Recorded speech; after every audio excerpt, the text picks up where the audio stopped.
Hello and welcome. Today I want to briefly talk about research. So I came across this article, The Plague of Plagiarism in Data Science, recently. So let me ask Siri what is plagiarism, and let's see what she has to say. Plagiarism is the representation of another author's language, thoughts, ideas, or expressions as one's own original work. So recently a PhD student contacted me and informed me that she found some articles on internet where the content of those articles was more or less same as one of my lecture videos on YouTube involving R. So I tried to search for that article and I came across this article. So it is published in International Journal of Orange Technologies. So very strange name, and it is on naive-Bayes machine learning classification with R. So this is published in November, December 2019. But when I look at naive-Bayes classification with R video that I uploaded on February 14, 2018, so certainly that is much before November, December or end of 2019.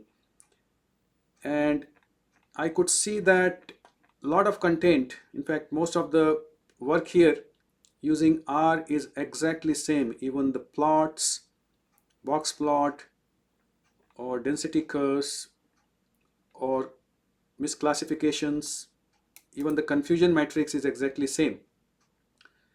And what she pointed out to me was that in the references she did not see my name, or she did not see any acknowledgement anywhere in the paper.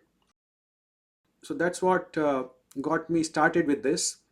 And when I started looking, I saw another article by the same author now, and this is on missing data, published in April May 2020. If I do a search for missing, so this is the video that I have in R, handling missing values with R, and this is published in August 26, 2018. And once again, everything I find here, the tables, the charts are exactly same. So she was right that some people basically use information in the video and get a paper published. Frankly speaking, I have no problem with that. There's no problem as far as using somebody's information in a paper is concerned. But the problem that I see here for the person is many actually. One is that it is written in a very poor English. You can see absent of records generally, etc. So it starts very badly. Keywords, it says not available. Obviously not available cannot be a keyword for a research article. So there are many typos, many grammatical errors, a lot of problems actually in the writing. For example, median imputation, but this sometimes creates bios. So it should be bias, not bios. So these kind of issues are there. So this is a very poorly written article. So I'm not sure about the reputation of this journal, International Journal on Human Computing Studies. So I'm not sure about like their quality checks and other things. But for the researcher, like anybody who is interested in publishing, you have to realize that your work goes into public arena and anybody can look at it and see what you have done. So it's not something nobody will know, but this is available on an open forum, so anybody can come and look at your work.